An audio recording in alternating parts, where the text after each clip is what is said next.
Yes. Yeah. We have dark chocolate and Axe. Do you want some Axe hair gel? Definitely not the Axe. Maybe. Okay. Yeah. We're open this up. Okay. So yeah, congratulations on the film. Thank you. This is your first feature screenplay for both of you, right? Yes. Okay. I was just curious about the sort of the collaboration and how you guys met and sort of how that evolved from there to this. we met 10 years ago, or longer. Way longer. Way longer. How long ago 14, did you do them? 13 years ago. We met 13 years ago. My sister Mary McCormack did a film with Rashida, and she set us up, and we became friends instantly, and now we're like family, kind of brother and sister. But we started writing years ago in New York and sort of never finished anything, and then with Celeste and Jesse Forever, I think we liked it, and we were like, oh, this might be something, and we just persevered and just sat down every day until we were done. Yeah. What was the sort of process like working together as opposed to when you write separately? Well, we're learning. We have a steep learning curve because we've only been professional writers for 3 years. But originally, I think both of us, we have a lot of very smart friends, smart writer friends, which can be incredibly intimidating and make you feel like you can't do it, you know. So I think we relied heavily on each other. I mean, we really sat side by side and wrote every word together because it's a little less scary when you're holding somebody's hand, you know. And now I think we're learning to write apart and what our strengths and weaknesses are and coming together and edit each other. So it's in progress. And with this, I mean, why this topic? I mean, and I really, really admired how authentic and charmingly authentic it was. I mean, where did that come from exactly? I'm assuming each of you have some parts of your history. Yes, personal experience for sure. Yeah. Close friends, family members. It just seemed to be this trend that people we knew. You know, there was a couple things, dynamics in the movie that felt like they kept coming up for us and our group of friends, and all we do is talk about relationships. We're fascinated by relationships and dynamics and male-female interrelations. That's not a real word, but anyway, I think the main thrust was that we were interested in this concept of loving somebody and learning how to love by loving somebody, and that first feeling of oh my God, I could spend the rest of my life with this person, and then life takes its twists and turns and unexpected things happen and your life doesn't turn out the way that you expected it to, and that might mean leaving some things behind. Yeah.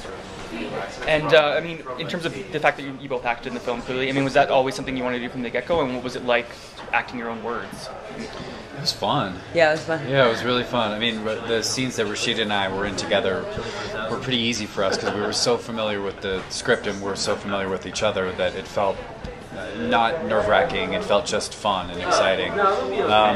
It was fun to act in our own movie. I don't know. I think maybe we're never doing that again. We had such a hard time at our premiere. Yeah. Because it was the most kind of painful, raw, vulnerable position I think I've ever been in. Yeah. And I think maybe the double whammy of acting and writing. Yeah. That was super tough. Yeah.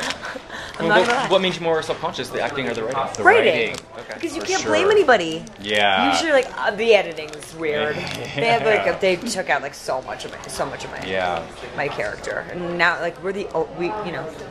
blame us. That makes If sense. you don't like it, blame us. And with Lee, how did he come into it, and sort of, how did he come into it? We had seen his movie, The Vicious Kind, which we loved, and even though it was kind of tonally different from what we were interested in, for our movie, we wanted somebody who understood, who was emotionally intelligent, understood, wasn't afraid of getting in there. Also, he's an aesthete, and his movie looked beautiful. And I know, he made it for very little money, so that was a huge part of it too. And then meeting him, he's fantastic. Smart, yeah, aesthetically, I was obsessed with The Vicious Kind, so we met him for breakfast and we sent him a script, and it was kind of on immediately. Yeah. But aesthetically, he's got such a great eye, and he's so good with drama. Really excavated the heart of the film, which is, I think, what I'm most proud of. I mean, I hope people enjoy it, and I hope that they laugh, but I really hope that people connect to it emotionally too, because I don't know, that's my favorite part of the movie. Yeah, I mean, and you just started touching on that, but my next question was, what do you hope people get from this? Beyond that, I hope they feel shit. Yeah. Honestly, that to me is the most important thing. I'm happy to make people laugh. It's great, but if they can somehow connect with the truth of losing someone or not being able to let go of someone, I would be very happy and humbled by that. Yeah, I mean, though it's a comedy, you know, I hopefully we were able to shine a light on how painful heartbreak is and everyone has gone through it at some point in their lives. Or at least the people I know. Yeah, well, the people you like the most have. Yeah, and hopefully people can connect to that and hopefully not learn something from it, but just see it in a new light, you know. So. And other questions. Juggling. You both you work in TV, you act, you write, you do all these sort of things. I mean, what's that? We juggle professionally. You juggle sort of media and roles within that media. I mean, sort of how do you go about that sort of lifestyle of taking on all these different roles and all these? Like, it must be exhausting. I almost just fell asleep when you asked that question. I was like, even the question was like, oh.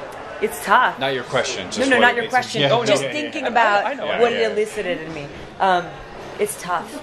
It's tough. It's what a huge gift. I'm incredibly grateful to be able to do all of it because, you know, not everybody gets to do it, but it's tough. You know, like I gotta like change modes and I have to like shift my energy balance. That's not a real thing, but you know what I mean. Like it's hard. Yeah. It's tough. Yeah, it's easier. She's the busiest person in California right now. She's on a full-time television show. Mayor Villaraigosa. He could be busier.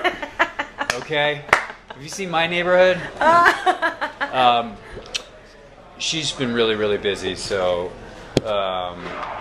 but I think you've done a really good job of balancing it. But I'm not gonna say I've been less busy than she has. But we've also talked about it's a kind of new challenge for you too because this is such a new career for us, and it's time consuming. Like there's no shortcut with writing. No shortcuts with writing. I mean, you can't fake it unless doing a bad job is the only. Exactly. That's the only way. Is turning in something you're not proud of. It's the only way to get around it, and we don't want to do that. So we end up having to, you know, squeeze in time where we can. Yeah. Will comes to my trailer.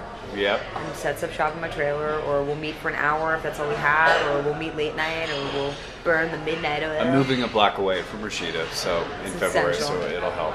Essential. And I mean, you joked about it before, but work together again, and sort of what's next for both of you? Yeah, I mean, I think we're kind of work soulmates. Yeah. Whether we like it or not. I know.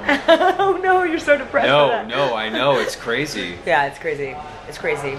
And we're working on a couple things. We're writing a script right now for Universal on a TV show. Well, it's nice. It's nice you guys found that, and that this is working out so well. So congratulations. Thank you so much. Nice talking to you. Nice talking to you. to you. Nice to talk to you. Good luck with the snow and the rest of it.